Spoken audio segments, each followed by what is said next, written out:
Assalamualaikum warahmatullahi wabarakatuh. Perkenalkan, saya Fadila Mahasari Ardini, dosen tetap pada program studi Bimbingan dan Konseling Universitas Negeri Yogyakarta. Video ini saya buat sebagai salah satu bentuk pemenuhan persyaratan sertifikasi dosen tahun 2026, yaitu pernyataan diri dosen dalam unjuk kerja Tridharma Perguruan Tinggi atau yang biasa disebut dengan PDD UKT-PT. Pada kesempatan ini, saya akan menjelaskan beberapa hal terkait mata kuliah yang saya ampu, yaitu mata kuliah Praktikum Diagnosis Kesulitan Belajar. Mata kuliah dengan kode SBK 60319 ini memiliki bobot 3 SKS dan ditujukan pada mahasiswa bimbingan dan konseling semester 5 yang dilaksanakan sebanyak 16 kali pertemuan. Mata kuliah ini memberikan pengalaman pada mahasiswa untuk mempraktikkan, memahami jenis dan karakteristik, serta latar belakang kesulitan-kesulitan belajar dengan menghimpun dan mempergunakan berbagai data atau informasi secara lengkap dan objektif, sehingga memungkinkan untuk mengambil kesimpulan serta mencari alternatif kemungkinan pemecahan. Selama proses perkuliahan, mahasiswa mempraktikkan, mengidentifikasi kasus, mengidentifikasi masalah, mengidentifikasi faktor penyebab kesulitan, membuat prognosis, serta membuat rekomendasi dari suatu kasus kesulitan belajar yang dialami siswa. Mata kuliah ini mendukung 4 capaian pembelajaran lulusan program studi. Yang pertama, memiliki pemahaman dasar mengenai teori-teori bimbingan dan konseling dan perkembangan manusia, serta mampu menerapkannya dalam situasi konseling dasar. Yang kedua, menguasai keterampilan dasar dalam bimbingan dan konseling individu dan kelompok, serta menerapkan teknik komunikasi yang efektif. Ketiga, menunjukkan pemahaman terhadap etika profesi dan praktik bimbingan dan konseling secara bertanggung jawab, termasuk menjaga kerahasiaan dan integritas. Yang keempat, mengidentifikasi kebutuhan individu dan merancang program bimbingan dan konseling yang sesuai dengan setting perkembangan ilmu pengetahuan, penelitian, dan teknologi informasi yang mutakhir. Untuk mencapai kompetensi tersebut, materi perkuliahan selama 1 semester dibagi ke dalam 7 capaian mata kuliah. Yang pertama, mampu memahami prosedur diagnosis kesulitan belajar, mampu mengidentifikasi dan menganalisis kasus belajar. Yang ketiga, mampu mengidentifikasi dan menganalisis masalah belajar. Yang keempat, mampu menggunakan berbagai instrumen yang relevan untuk mengumpulkan data berkaitan dengan kasus kesulitan belajar. Yang kelima, mampu mengidentifikasi dan menganalisis faktor penyebab kesulitan belajar. Yang keenam, mampu menyusun prognosis kesulitan belajar. Dan yang terakhir, mampu menyusun dan membuat rekomendasi atau alternatif bantuan dalam penanganan kesulitan belajar. Dalam menyampaikan materi, saya menggunakan metode yang variatif seperti ceramah interaktif, studi kasus, diskusi, praktikum, kuis, dan juga presentasi. Pada tiap pertemuan, mahasiswa memiliki kesempatan untuk menyampaikan pendapat, menerima feedback secara langsung baik dari dosen ataupun teman sejawat. Sistem penilaian pada mata kuliah ini mencakup 4 komponen utama, yakni keaktifan dalam diskusi sebesar 15%, presentasi hasil diagnosis sebesar 25%, studi kasus sebesar 30%, dan penyusunan laporan akhir sebesar 30%. Dalam proses pembelajaran mata kuliah ini, kami menggunakan beberapa referensi utama, seperti Learning and Learning Difficulties, A Handbook for Teachers, karya Peter Westwood, Diagnostic and Behavioral Assessment in Children and Adolescents, karya McLeod, dan beberapa sumber lainnya. Selain dari referensi tersebut, mahasiswa juga didorong untuk memanfaatkan berbagai literatur ilmiah guna memperkaya pemahaman terhadap materi perkuliahan. Pada video ini, saya akan menyampaikan materi pertemuan kedua yang membahas tentang prosedur dan teknik diagnosis kesulitan belajar. Pertemuan ini diawali dengan brainstorming dan dilanjutkan dengan paparan materi terkait prosedur dan teknik kesulitan belajar. Selanjutnya, saya memberikan sebuah contoh kasus untuk didiskusikan secara berpasangan, dan kemudian mahasiswa diminta untuk memaparkan hasil diskusinya. Pertemuan ini selanjutnya saya akhiri dengan memberikan kuis untuk mengetahui sejauh mana pemahaman mahasiswa terhadap pembelajaran yang sudah disampaikan. Demikian pemaparan singkat yang dapat saya sampaikan mengenai mata kuliah Praktikum Diagnosis Kesulitan Belajar pada Program Studi Bimbingan dan Konseling Universitas Negeri Yogyakarta. Selanjutnya, saya akan menampilkan tayangan kegiatan pembelajaran yang saya laksanakan secara tatap muka. Selamat menyaksikan. Assalamualaikum warahmatullahi wabarakatuh. Waalaikumsalam warahmatullahi wabarakatuh. Oke teman-teman, gimana keadaannya hari ini? Alhamdulillah. Oke, semoga teman-teman semua selalu diberikan semangat untuk mengikuti perkuliahan biar lulusnya tepat waktu. Amin. Masuk bareng, keluarnya juga bareng gitu kan? Amin. Sebelum kita mulai perkuliahan hari ini, mari kita berdoa terlebih dahulu sesuai agama dan kepercayaan masing-masing. Berdoa disilakan. Doa tidak dibatasi. Nah, teman-teman, hari ini kita akan melanjutkan materi dari pertemuan sebelumnya terkait diagnosis kesulitan belajar. Di pertemuan sebelumnya, teman-teman sudah membahas terkait RPS mata kuliah, kontak belajar, dan juga mekanisme perkuliahan kita satu semester ke depan. Nah, ada yang masih ingat juga bahasan kita di minggu lalu terkait masalah belajar apa saja? Malas, susah fokus, apalagi menunda pekerjaan, ada lagi distraksi handphone. Oke, terima kasih ya teman-teman, luar biasa masih mengingat materi minggu lalu. Tinggal yang di depan nih mas-mas diingat ya, materi minggu lalunya seperti apa. Nah, di pertemuan kali ini kita akan fokus pada capaian pembelajaran kita ini, yaitu teman-teman mampu menjelaskan konsep diagnosis kesulitan belajar, juga mampu mengidentifikasi karakteristiknya, faktor penyebab, dan juga bentuk kesulitan belajar melalui pendekatan analisis yang sistematis dan berbasis data. Jadi harapannya teman-teman tidak hanya mampu mendefinisikan diagnosis itu seperti apa, tapi juga mampu melakukan diagnosisnya secara terstruktur. Kalau saya mau tanya begini, kalau ada siswa yang nilainya rendah di kelas, teman-teman melakukan diagnosisnya menggunakan apa? Berdasarkan apa mau analisisnya? Mengatakan bahwa anak itu punya nilai yang rendah. Datanya data apa? Nilai. Terus apakah cukup nilai saja? Tidak. Nah itu dia, makanya teman-teman perlu mempelajari diagnosis kesulitan belajar. Gak hanya nanti ketika melihat nilai siswa itu rendah, terus teman-teman langsung bilang, oh anak ini gak pandai, oh anak ini males. Jadi kalau ibarat kata dokter, ketika dia melakukan diagnosis, dia akan melakukan banyak pemeriksaan, ya kan? Tidak hanya buka mulut, kan tidak hanya begitu, tidak hanya pemeriksaan itu, tapi ada yang rekam jantung, ada yang CT scan dan lain-lain gitu ya, gitu juga yang akan teman-teman lakukan nanti. Nah, di sini ada beberapa data teman-teman. 50% anak-anak di dunia terdiagnosis dengan ketidakmampuan belajar. Kemudian 32%-nya itu mengalami gangguan belajar, dan 86,4% itu berisiko tinggi untuk ADHD.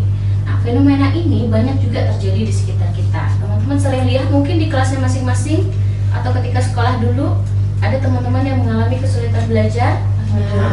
Atau juga ada anak yang teman-teman tahu bahwa dia ini sebenarnya pinter, tapi kok hasil nilainya kurang. Ya, terlihat nilainya kurang. Untuk itu teman-teman perlu mempelajari yang namanya diagnosis kesulitan belajar, untuk tahu penyebabnya apa dan bagaimana. Diagnosis itu apa? Diagnosis adalah upaya atau proses untuk menemukan kelemahan atau penyakit yang dialami seseorang dengan melakukan pengujian atau studi yang sesama dengan gejala-gejalanya seperti apa. Nah, jadi seperti yang saya bilang tadi teman-teman, kalau dokter melakukan yang namanya pemeriksaan menyeluruh gitu ya, teman-teman juga melakukan pemeriksaan menyeluruh, tidak hanya nilai, tapi melihat sikapnya di kelas seperti apa, kemudian mengidentifikasi faktor penyebabnya apa, kemudian apakah ada hal-hal lain di luar diri siswa yang bisa mempengaruhi hal tersebut gitu ya. Itu yang akan teman-teman lakukan selama 1 semester ke depan.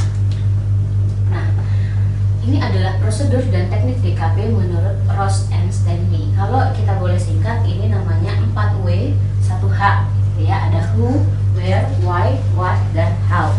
Apa itu who? Siapa. Jadi siapa anak-anak atau orang-orang yang mengalami permasalahan. Where? Di mana letak masalahnya? Di mana letak kesulitannya? Kemudian why? Mengapa muncul permasalahan tersebut? Kemudian what? Apa? Apakah apa rekomendasi penanganan yang bisa kita berikan? Kemudian how? Oke, bagaimana kemudian kesulitan ini bisa kita cegah? Nah, jadi ini ya teman-teman, kalau ada anak yang mengalami masalah, nggak dilihat dari nilai rapornya aja, tapi full melihatnya, mulai dari apa masalahnya, kemudian di mana permasalahan itu terjadi, mengapa, sampai apa yang kita rekomendasikan stop di situ, tapi apa tindak lanjut selanjutnya supaya anak ini tidak mengalami masalah yang berulang. Gitu. Paham ya sampai situ? Oke. Kita ulas sedikit terkait who tadi atau siapa. Kadang-kadang ada yang mengatakan anak itu memiliki permasalahan belajar atau tidak dalam suatu materi tertentu karena menunjukkan hasil belajar yang di bawah rata-rata. Jadi nggak cukup sampai di situ.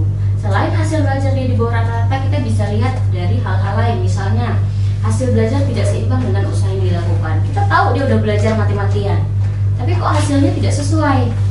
Atau kok anak ini justru saya ngeliatnya dia santai banget ketika belajar, tapi kok hasilnya bagus banget. Kan muncul pertanyaan-pertanyaan ya, gitu teman-teman. Atau dia lambat dalam menyelesaikan tugas dan belajar. Kemudian menunjukkan sikap yang kurang wajar di kelas, dia berlakunya seperti apa, gitu ya. Kemudian menunjukkan perilaku yang bertentangan dengan aturan, menunjukkan gejala emosional yang kurang wajar di kelas, suka tantrum misalnya, atau dengan teman-teman tertentu dia suka berantem misalnya, gitu ya. Jadi ini yang perlu teman-teman perhatikan. Dia tidak hanya menggunakan nilai saja, gitu ya. Nah, kemudian where, di mana letak masalahnya? Untuk mengetahui di mana letak masalahnya, kita bisa menggunakan beberapa diagnosis. Mulai dari general diagnosis. Kalau general diagnosis itu kita akan menggunakan instrumen yang baku, gitu ya, tesnya baku, sudah terstandarisasi. Sementara kalau analitik diagnosis itu menggunakan tes diagnosis. Nah, yang akan teman-teman pelajari selama 1 semester nanti, yang akan teman-teman gunakan adalah psychological diagnosis. Mulai dari observasi, sosiometri, wawancara, anecdotal record, home visit, atau sampai ke studi dokumenter. Ini yang akan teman-teman lakukan selama 1 semester. Teman-teman cari siapa yang akan teman-teman observasi, kemudian bagaimana mengetahui penyebab-penyebab atau alasan-alasan munculnya perilaku yang kurang tadi. Melalui sosiometri bisa, melalui wawancara bisa, anecdotal record, home visit, dan studi dokumenter. Itu yang bisa teman-teman lakukan. Nah, mengapa sih anak tadi kelihatan malas belajar? Atau mengapa sih nilainya rendah? Atau mengapa dia tidak mampu pada bidang tersebut, gitu ya teman-teman. Nah, kita bisa lihat dari faktor internal dan eksternal. Mungkin dari motivasinya kurang, mungkin ada yang minatnya kurang, atau mungkin ada yang karena punya permasalahan keluarga di rumah, atau yang gaya mengajar gurunya ternyata tidak cocok dengan dia, gitu ya. Itu bisa menjadi beberapa permasalahan. Kan kadang-kadang kita lihat ya, kalau teman-teman SMA dulu deh, anak ini di bidang tertentu bagus banget, tapi kalau gurunya yang ini yang masuk, nilainya jauh merosot, atau dia terlihat tidak senang ketika belajar, gitu ya. Jadi itu akan menjadi pengamatan teman-teman selama 1 semester nanti. Nah, kemudian penyembuhan apa sih yang disarankan untuk anak ini? Apakah dia akan diberikan pembelajaran remedial? Kan biasa remedi kan kalau di sekolah, ya ada remedialnya.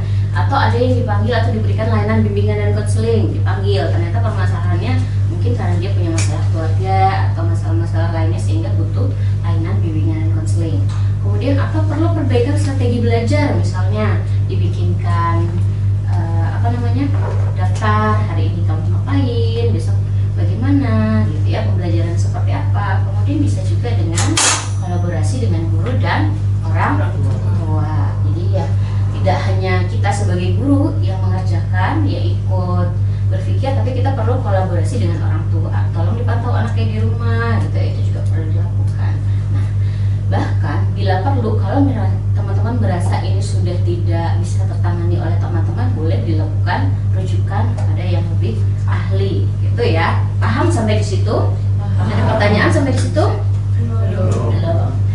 Kalau kita lanjut ke yang terakhir, adalah how. Bagaimana kelemahan ini dapat dicegah? Jadi kalau rata-rata atau kebanyakan orang-orang itu berhenti sampai di remedial, habis remedial udah selesai. Nah, kita harus fokus sampai how. Bagaimana ini dapat dicegah? Jadi kalau ada ujian lagi atau ada pengulangan lagi, itu tidak terjadi hal yang sama. Gitu, dia bisa berubah, gitu ya. Apakah kita mau melakukan monitoring perkembangan belajar? Oh, setelah diberikan tadi layanan bimbingan konseling, setelah diberikan remedial, anak ini kita monitoring perkembangan belajarnya seperti apa, adakah kemajuan atau kemajuannya cuma berapa persen, perlukah kita ganti metodenya, itu yang perlu diperhatikan. Kemudian ada pendampingan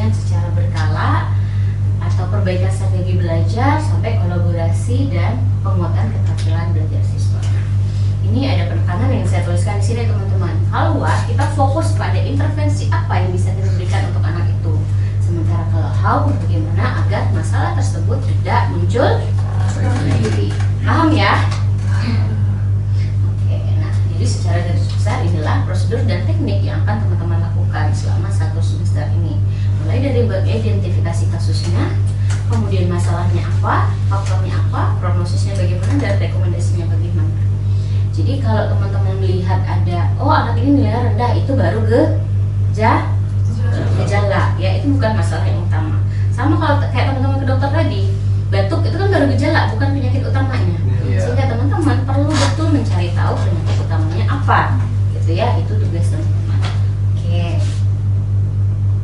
Nah, sekarang ada sebuah contoh kasus, silahkan dibaca dulu beberapa menit, 1 atau 2 menit. Kemudian nanti berpasang-pasangan saja menentukan who-nya apa, where-nya apa, why sampai ke how-nya itu seperti apa. Saya beri waktu 2 menit ya, teman-teman.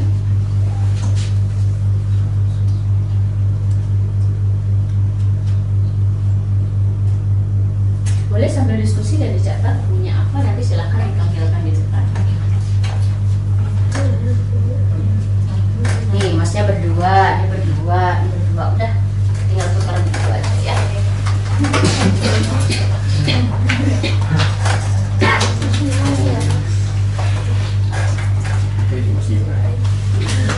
Rina, siswi kelas 8 SMP, 1 semester mengalami penurunan nilai matematika.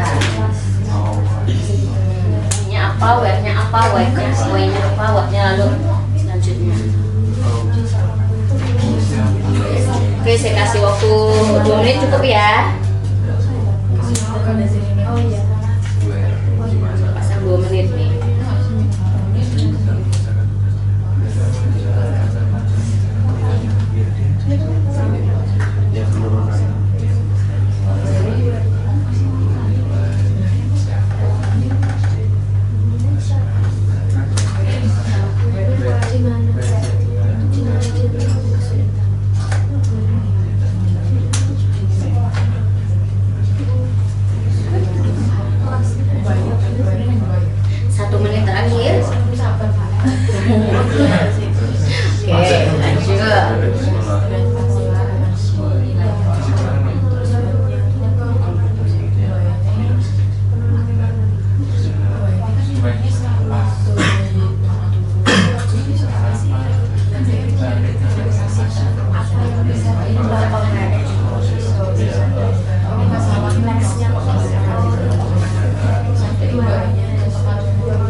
Tambahan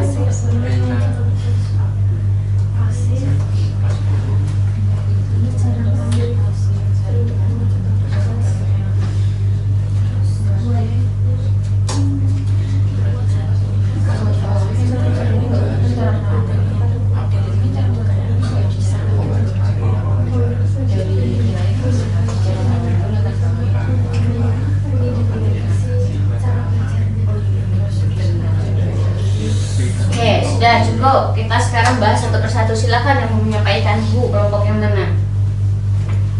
Who? Random atau mau angkat tangan? Silakan yang mau bersedia dulu sebelum saya random. Oke, silakan. Siapa? Apa who-nya? Who-nya itu Rina kelas 8 SMP. Rina kelas 8 SMP. Oke, who-nya jelas ya. Apa yang terlihat dari Rina? Kenapa kamu bisa mengatakan dia memiliki masalah? Karena dia mengalami penurunan nilai matematika Oke, good job. Sudah paham berarti untuk mencari tahu who-nya seperti apa. Kalau where? Penurunan nilai, terus tidak mengerjakan tugas serta pasif. Ya. Oke, betul ya, bagus sekali Mas. Where-nya adalah apa tadi, boleh diulangi Mendengarkan tidak warnya?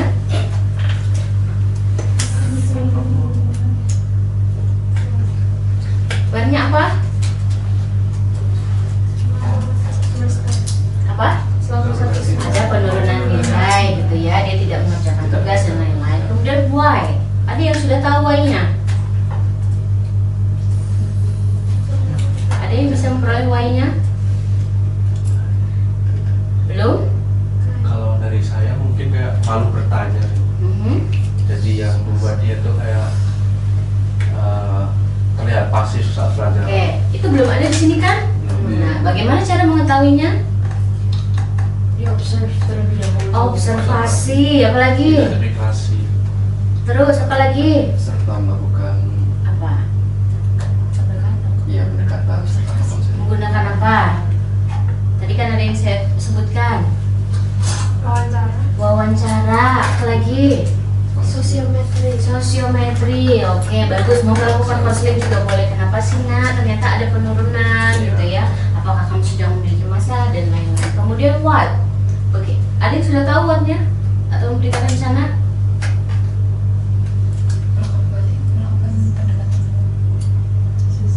Melakukan pendekatan dengan siswanya terlebih dahulu, nanti baru berkolaborasi dengan guru dan juga orang tuanya. Oke, boleh seperti itu. Kita lakukan pendekatan terlebih dahulu tadi melalui wawancara dan lain-lain, lalu kita tertulis, kemudian sampai kita menentukan pendekatannya seperti apa. Kemudian how-nya tentu saja sama teman-teman. Jadi ini dulu yang perlu diketahui ya, baru nanti kita bisa menentukan tindak lanjut selanjutnya seperti apa. Paham sampai di situ?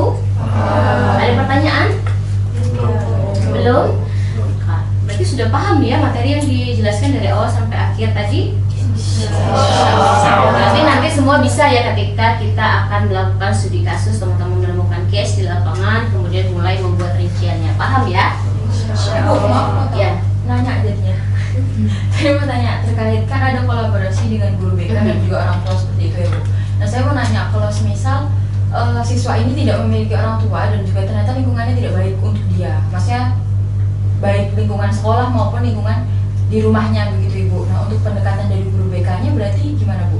Ya, kalau pendekatan itu memang mungkin tidak memungkinkan guru BK melakukan kolaborasi, memang kita perlu menyentuh anaknya secara pribadi gitu ya, melakukan konseling secara berkala, kemudian memberikan di konseling itu bisa kita sampaikan bahwa misalnya gak selamanya lingkungan itu harus turut mempengaruhi perilaku belajar kita, atau bahwa kita tetap bisa kok meskipun lingkungan kita tidak baik, tidak cukup baik, itu kita tetap bisa mandiri. Kita contoh satu hal, teman-teman, menurut teman-teman tahu Gang Doli? Ya, nggak benar lagi. Kalau teman-teman tinggal di lingkungan seperti itu, apakah teman-teman akan jadi orang seperti itu? Bisa kan nyatanya? Tidak ikut-ikutan seperti itu, bisa kan? Nah, itu juga kita, kalau lingkungan kita anggap kurang baik atau kita tidak punya orang tua lagi, bukan berarti kita justru malah jatuh. Bisa jadi kita malah bisa mekar di lingkungan yang seperti itu gitu ya. Kita punya warna kita sendiri gitu loh teman-teman. Ya, itu salah satu contohnya teman-teman. Paham ya? Sampai di situ. Oke, sekarang kita boleh lanjut ke jeng-jeng kuis. Ya, silakan di scan ya teman-teman. Terus kita lakukan kuis.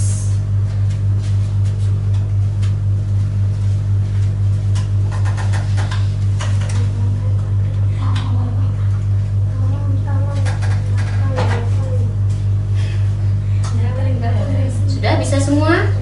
Bisa Ibu. Kalau sudah bisa saya start. Sudah join? Sebentar Bu.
Ya ampun, si Ibrahim. Apa ya, friend?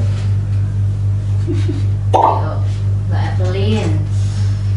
3, oke. Yuk yang lain segera. Nih.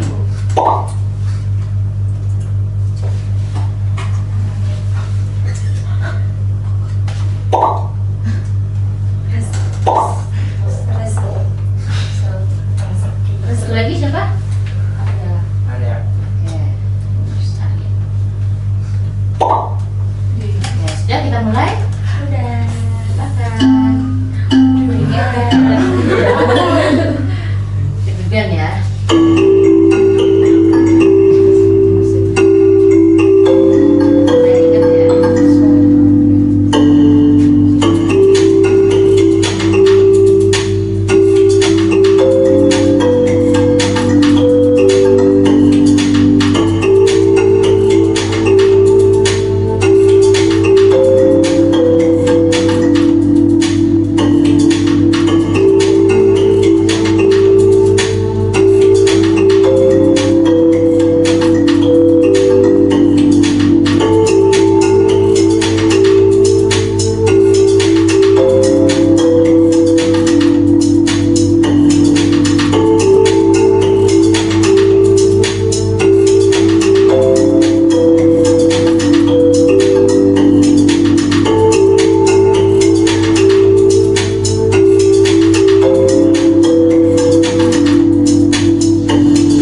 Sudah?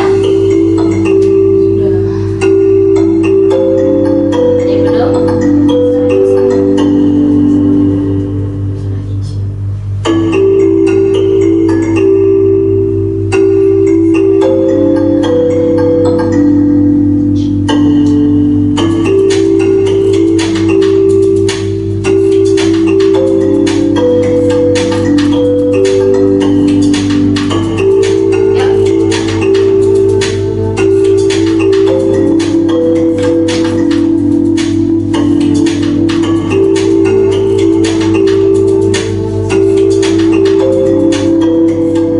Orang lagi yang belum? Yang belum boleh raise hand. Sudah semua?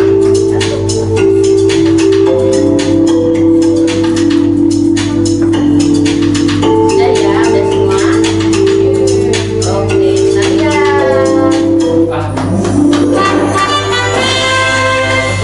Boleh, Halimah dari Oke, selamat Mbak Ursula. Kamu adalah pemenang untuk kuis pada pertemuan hari ini. Oke, nah teman-teman, tadi kita sudah membahas terkait diagnosis kesulitan belajar. Kemudian teman-teman juga sudah mengikuti kuis dengan pemenang yang berbangga hati di situ, ya. Gimana pemenangnya di situ? Oke, semoga pembelajaran hari ini memberi manfaat untuk teman-teman ke depannya.